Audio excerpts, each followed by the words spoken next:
Tell my mom to speak English, okay? This is a story that was recently brought up again by my mom when she was recounting some really shitty racism she encountered when she first came to the United States. I've heard this story a few times before but didn't think to share it anywhere else. That is until I was made aware of this subreddit. Enjoy. It was the late 1980s in Los Angeles, California. By this time, my mom, a Japanese immigrant, had been living in the United States for 10 years. Although she could speak English well, she wasn't fluent, preferred to speak Japanese with others from the local Japanese American community. One day, she and a friend were waiting to be seated at a restaurant on Beverly Boulevard. As they chattered away in Japanese, a large shadow cast down upon them. Looking up, they found Karen's 1989 counterpart leering down at them.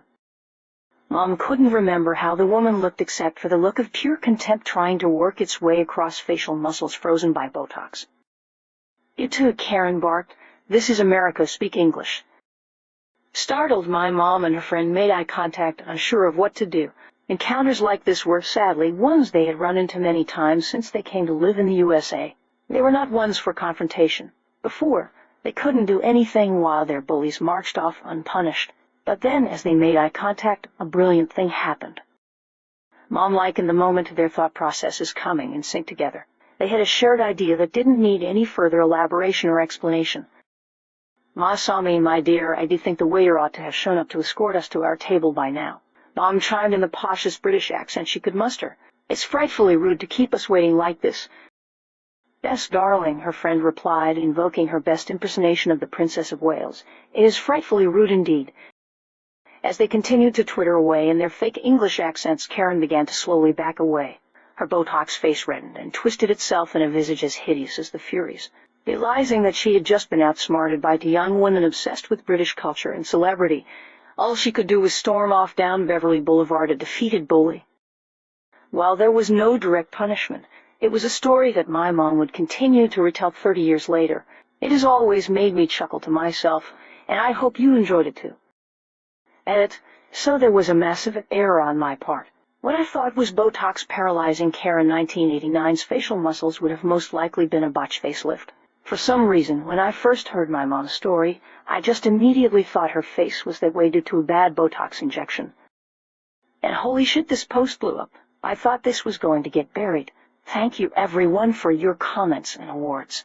But seriously, if you have money to burn, please use your funds for a worthy cause. This edit is coming in too late, but in the future even a small donation to organizations working to stop Asian hate crimes goes a long way. Thank you.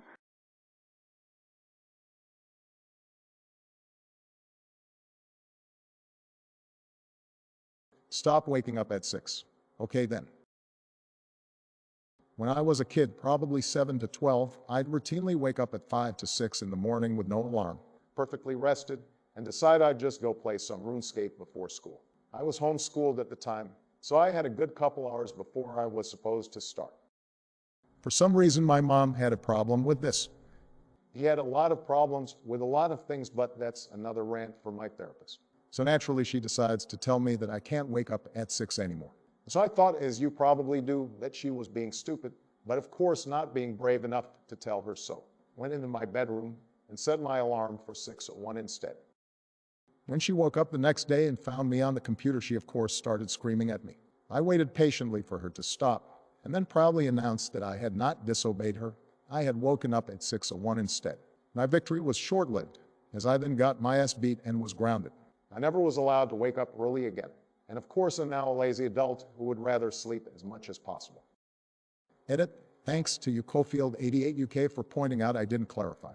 I woke up without an alarm when I was really little, but then started sleeping more and set an alarm because I genuinely enjoyed waking up early.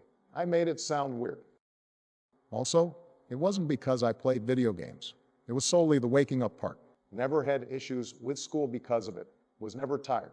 Wasn't loud in the morning. Didn't wake her up. She was just a narcissistic POS.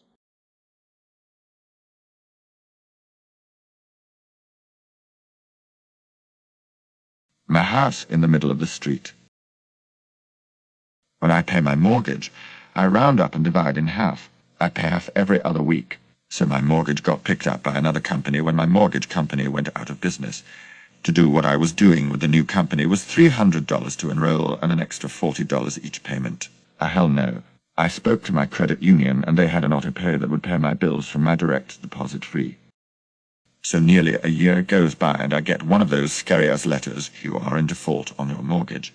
Unless we get X payment within 10 days of this letter, we will foreclose.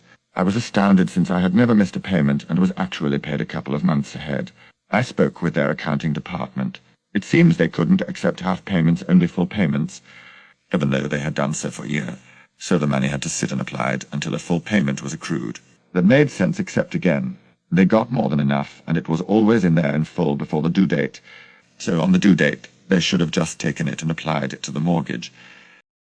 So further digging, the rep says to me, oh, by the way, we have $8,200 of unapplied funds in this account. What do you want to do with it? I pay my mortgage with it. We can't do that. So I had to get a check cut for $8,100, pay $45 for them to overnight it to me, take it to my credit union, cash it, pay $25 for a cashier's check, and pay another $45 to send the cashier's check back to them. I called relentlessly to see when it had arrived and had all kinds of postal tracking, signature confirmation, etc. Remember, I only had 10 days to get this shit straight. So they get it and verify that it is applied to my mortgage and that there will be no foreclosure. The rep tells me whether your next payment is due in 2 weeks, and there will be penalties and late fees applied, so the amount is XYZ, and we are raising your interest rate to nearly twice what it was before. I know all this is your company's fault. She says, you knew these were the terms and conditions when you took out your mortgage with us. I know I didn't take it out with you. I took it out with another company, and I was assigned to your company. Well, don't be late with the next payment, I know. I want to speak with a manager. So I finally get to speak to a manager, and he wasn't much better. His only response, well, you can always go with another company, but good luck with that these days. So many foreclosures, and your credit is not very good for missing so many payments. So I decided to take his advice. I contacted my credit union, explained everything, showed them their own payment transfers, and the mortgage statements showing the other company had received the money bi-weekly like clockwork. And the credit union took over my mortgage. I got a reduced interest rate, and killed all the fees, penalties, and got the overpayment back. I applied it to the new mortgage payments, etc. So when a company acts like they have you over a barrel and tells you to try to go with someone else, do it. This still astounds me even after all these years. I can't imagine any other company, car loan, credit card company, etc., asking, hey, what do you want us to do with all this money sitting over here? And not automatically concluding, oh yeah, let's apply it to the outstanding balance.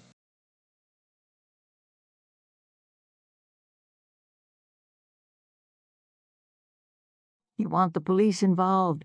Okie dokie.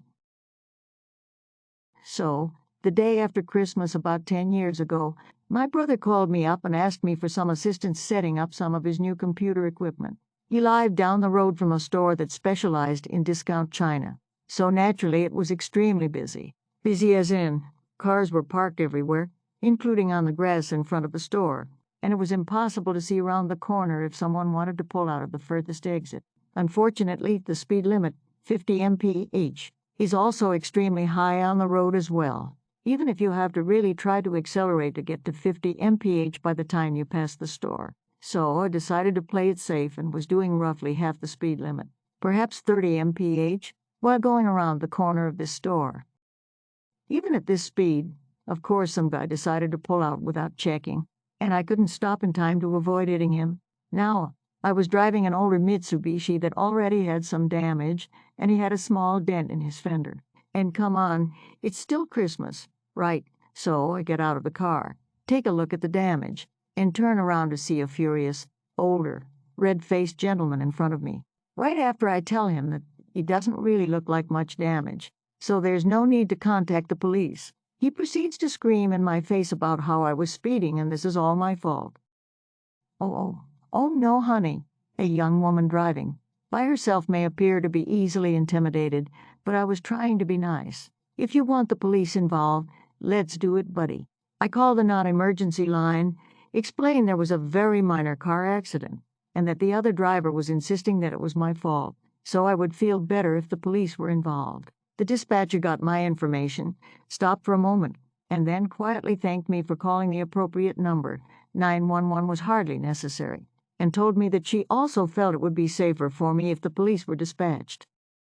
After a 30-minute wait, an officer showed up to the scene. I, not being a total moron, sat quietly in my car and waited for him to come over to me. The other driver felt it was necessary to leap out of his vehicle and run over to the officer and start screaming and gesturing wildly. I didn't catch what was said, but I did see the look on the cop's face, and I was getting more and more amused. After being clearly told to get back into his car, the cop came over to me and asked me what happened. I told him what was going on, and that not only had I not deliberately sped up to go the speed limit, I had actually slowed down because of how busy the business was. He nodded and went back to measure the skid marks on the road, and confirmed he believed I was actually doing about 25 and complimented my thinking on safe driving in this specific situation.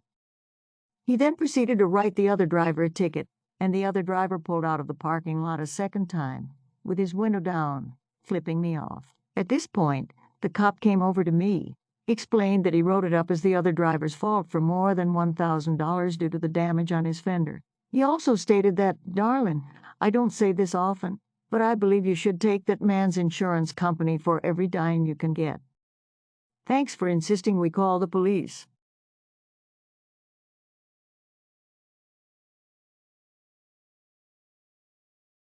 Which voice was your favorite? Let me know in the comments.